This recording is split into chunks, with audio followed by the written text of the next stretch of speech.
Hey YouTube, Kira Qualia here, bringing you all my Paralyzed Megacolony standard deck profile for post-clan selection, Volume 1. This is the latest for the Cardfight Vanguard Megacolony standard format support. There wasn't really a name for this deck that came to mind because it all seemed like generic Megacolony support that basically shuts down your opponent's abilities to do pretty much anything, even gain trigger effects for when they take damage checks, and focusing on just gaining more and more power and still being able to shut down your opponent's units all together with the use of cradle markers and some of the other new support from the Clan Selection Volume 1 booster set. Really happy with the results. Megacolony has definitely changed a good amount in its playstyle all throughout standard format, and I'm happy with the final results we got for all of this new support. So let's go ahead and get started with the deck profile.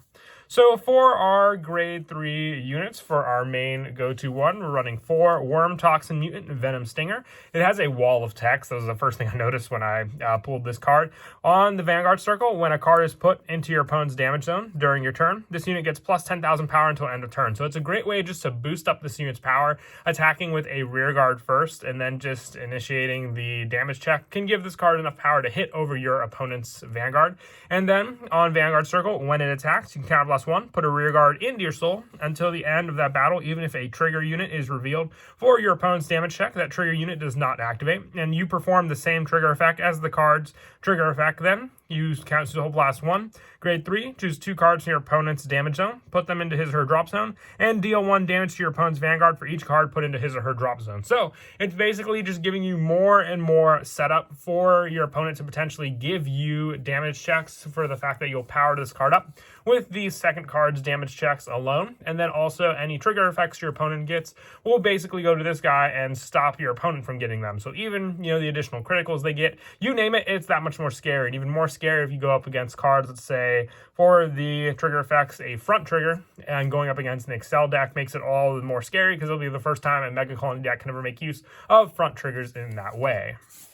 And we also got a second new grade 3 for backing up our main card, Venom Stinger, and that is Pincer Attack Mutants Intrude Scissors. From the drop zone at the end of the battle, your grade 3 or greater Vanguard attacked. If a new card was put into your opponent's damage zone this turn, you can counter blast 1 and call this card to rear guard. So you can basically eat away at your rear guards with this card, putting a rear guard into your soul, and then have this new one called out from the drop zone with Intrude Scissors. So basically just giving you multiple attacks for the additional triggers you'll get also with Venom Stinger. And when placed on rear guard, you can Soul Blast 1, choose one of your opponent's rear guards, stand it, and it gets plus 10,000 until end of turn. So with this card, you choose one of your rear guards and stand it. I think I might have said your opponents, but that would make absolutely no sense whatsoever. But this goes off of the multiple attacks again. If you deal damage against your opponent, you can then just stack this card up, getting rid of one of your rear guards to call out Intrude Scissors, then using Intrude Scissors to stand the other rear guard. So basically having the potential for 5 different attacks with your Megacolony deck in one attack step. Very scary for sure.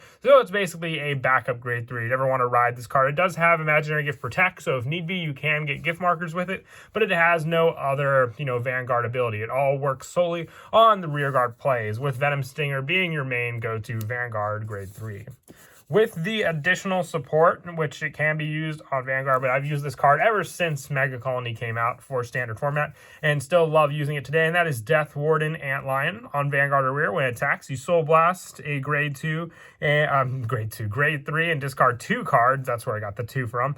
Until the end of that battle, this unit gets plus 10,000 power, critical plus 1, and your opponent cannot call Sentinels from her hand to the guard circle, his or her hand to the guard circle. I'm just messing up all throughout the video.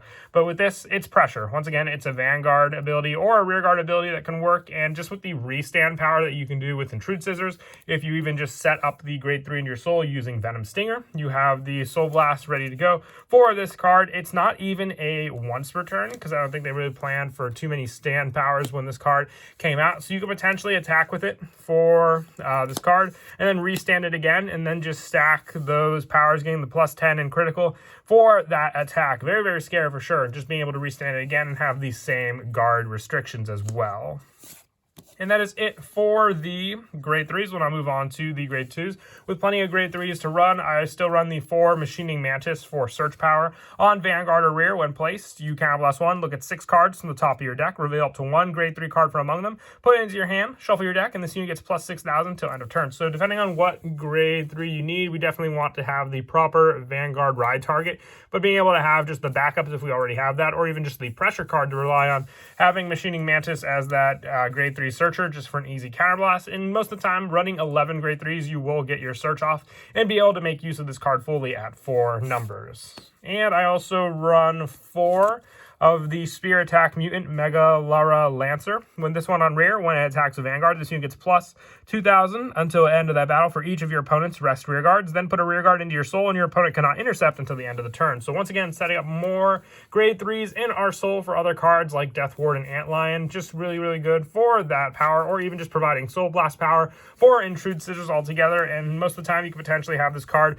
reach up to a pretty high amount of 12,000 power, being able to hit a good number of cards on your opponent's field without even having to boost. And this can be a card that can go into the soul, saving the boost for the other card you call out, which most of the time would be Intrude Scissors, and then standing another card on the field. And then for the rest of the grade 2s, I run 2 Hiding Killer Leaf on Vanguard or Rear. When it attacks a Vanguard, counterblast 1, soul blast 1. This unit gets plus 10,000 power until the end of that battle. Put the top card of your opponent's deck into the drop zone. If it's a grade 1 or greater, you draw a card. It's just consistency for the draw power, just being able to have more power boost cards as well, just when it attacks a Vanguard. So even with the restand abilities with Intrude Scissor, you can do the counterblast and soul blast again for 10,000 power. It's until the end of the battle, but being able to have additional draw power if it is a grade 1 or greater for the card you mill. It's just an extra bonus with this card, providing cards into your hand for you to use if your opponent does survive the attack step, and then you just need to rely on this for basically more defense.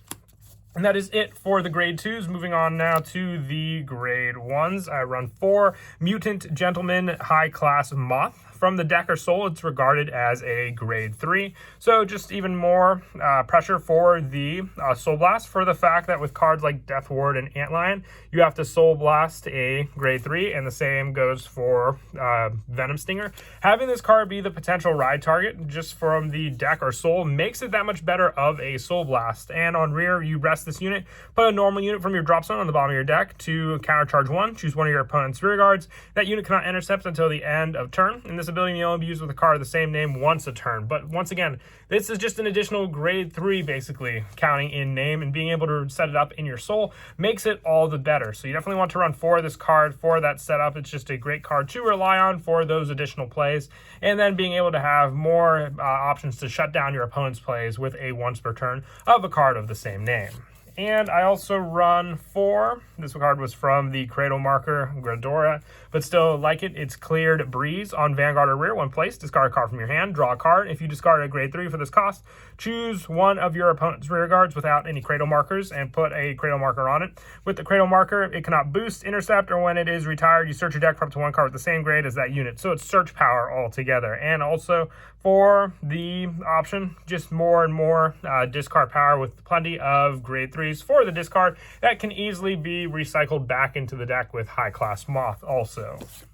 And then for some of the lower numbers, another one that I've ran since the beginning of Megacolony, and that is Small Captain Butterfly Officer. On Rear, when placed, rest this unit. Choose one of your other rear guards. It gets plus 10,000 till end of turn. If you chose at the end of the turn, put this unit into the soul, and you countercharge 1. Countercharge and soul build up is a great part of this card, but the power plus to some of your other more potential units for your rear guards can go very, very well with our pressure unit, Death Ward and Antlion. So being able to rely on this card for it is a great setup. And lastly, for the setup, if you don't want to run Butterfly Officer, you can consider running 4 Stealth Millipede. I have 2 in the deck. If this unit is rest, all of your opponent's rear guards in the same column as the unit cannot stand. It shuts down your opponent's plays. And on Rear, when it attacks or the attack it boosted hits, put this unit into your soul and countercharge 1, giving you more countercharge power, just like Butterfly Officer, with the only difference between the two is that Stealth Millipede shuts down your opponent's unit from standing, and Butterfly Officer gives your own units power. And that is it for the grade 1s. For the grade 0s, our starter is Youthful Mutant Directus. But this one, I just feel it's the most fitting for the art style, focusing on a paralyzed Megacolony play. I know the paralyzed doesn't really focus on, making your opponent's units not being able to stand, having only one unit that really focuses on that, but also just being able to shut down your opponent's triggers and also just their abilities. Makes it feel like a true paralyzed deck, because you're basically paralyzing their damage zone and their drive checks. For the trigger lineup, we're going with the 8 critical still, so I run the 4 Jewel Flasher and the 4 Sharp Nail Scorpio. There's not much that needs to be discarded from the hand for our play, so we didn't really need as many draw power consistency cards. That's why I decided to stick with just the critical lineup for more and more pressure with our attacks. For the Sentinel, I'm going with the draw trigger, Paralyzed Madonna, just I would say great protection against our opponent's cards. And lastly, sticking to the original heal trigger, the Medical Battler Ranplee, for just more fitting with the paralyzed plays. I felt the new heal trigger works more with Ghidorah, and this one works great because these really do give a feel for what old original Megacolony used to be. And that is it for the deck profile. I hope you all enjoyed the deck. It was one I was definitely interested in making. I've always changed up Megacolony with each new support we received. For the deck, one that has definitely remained consistent. For the changes, I've gone through each one of the new grade 3s and finally settling on the final deck. I'll definitely be going back and playing other ones like Ghidorah as well. So look forward to maybe some updates for those decks down the future if we ever also do see some new support for them. But until next time, please don't forget to leave a like and subscribe, and Kira Qualia out.